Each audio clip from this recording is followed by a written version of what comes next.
सोचो, एक आदमी 65 साल की उम्र में अपनी लाइफ की शुरुआत करता है और $1 बिलियन एम्पायर खड़ी कर देता है। इम्पॉसिबल लगता है ना? बट यही किया सीपी कृष्णन नैयर ने।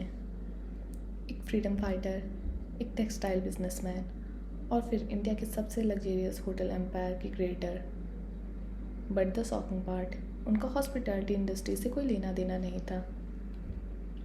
ये कहानी है द लीला होटल्स की, एक सपने की, एक सफ़र की और एक ऐसे इंसान की जो कभी हारा नहीं। तो वीडियो के एंड तक बने रहिए और जानिए एक क्राइसिस जो सब कुछ ख़त्म कर सकती थी। सीपी कृष्ण नैयर का जन्म 1922 में केरला के कुन्नूर शहर में हुआ। एक middle class family, simple life, लेकिन सपने बड़े थे। बचपन से उनको आज़ादी की लड़ाई लड़ने का जुनून था। टीनेज में उन्होंने इंडियन फ्रीडम मूवमेंट ज्वाइन किया और फिर इंडियन आर्मी में शामिल हो गए। लेकिन यह तो बस शुरुआत थी। उनकी शादी लीला नैयर से हुई, जिनके पिताजी एक टेक्सटाइल बिजनेसमैन थे। यहीं से कृष्ण नैयर को कपड़े और फैशन इंडस्ट्री का नॉलेज मिला। 1957 में उन्होंने स्टार्ट किया लीला लैस, एक टेक्सटाइल कंपनी जो यूरोप और अमेरिका की लग्जरी ब्रांड्स को फैब्रिक सप्लाई करती थी। जब वो फॉरेन कंट्रीज़ जाते हैं तो वहाँ के 5 स्टार होटल्स में स्टे करते हैं, तो अक्सर सोचते हैं इंडिया में इस लेवल के लग्जरी होटल्स क्यों नहीं हैं। और बस 65 साल की उम्र में उन्होंने डिसाइड किया होटल इंडस्ट्री में आने का। 1987 उन्होंने मुंबई एयरपोर्ट के पास एक 5 स्टार होटल खोल दिया, द लीला मुंबई। लोग हंस रहे थे, भूल रहे थे एक टेक्सटाइल वाला होटल कैसे चलाएगा। लेकिन लीला मुंबई ब्लॉकबस्टर हिट बन गया।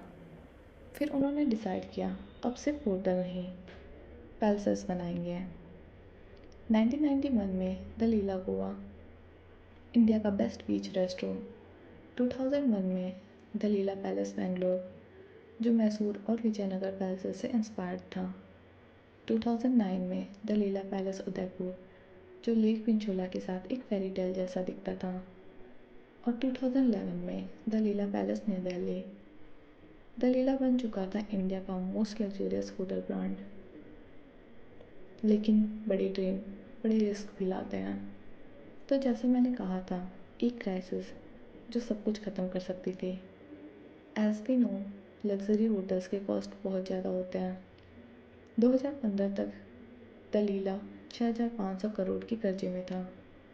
बैंक्स का प्रेशर बढ़ने लगा और फाइनली 2019 में द लीला ब्रांड बिक गया।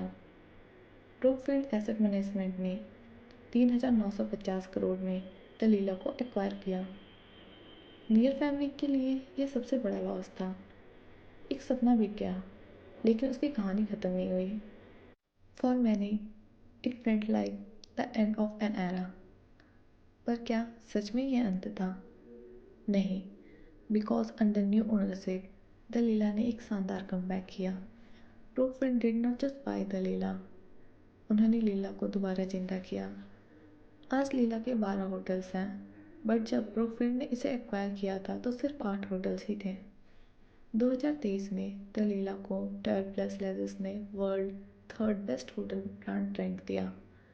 कृष्ण नैयर चाहे 2014 में दुनिया से चले गए, लेकिन उनकी लेगेसी आज भी जिंदा है।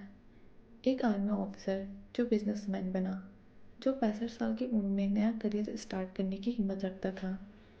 उनकी कहानी प्रूफ है कि सपने देखने की कोई उम्र नहीं होती। क्या आपने कभी द लीला की किसी होटल में स्टे किया है? Let me know in the comments.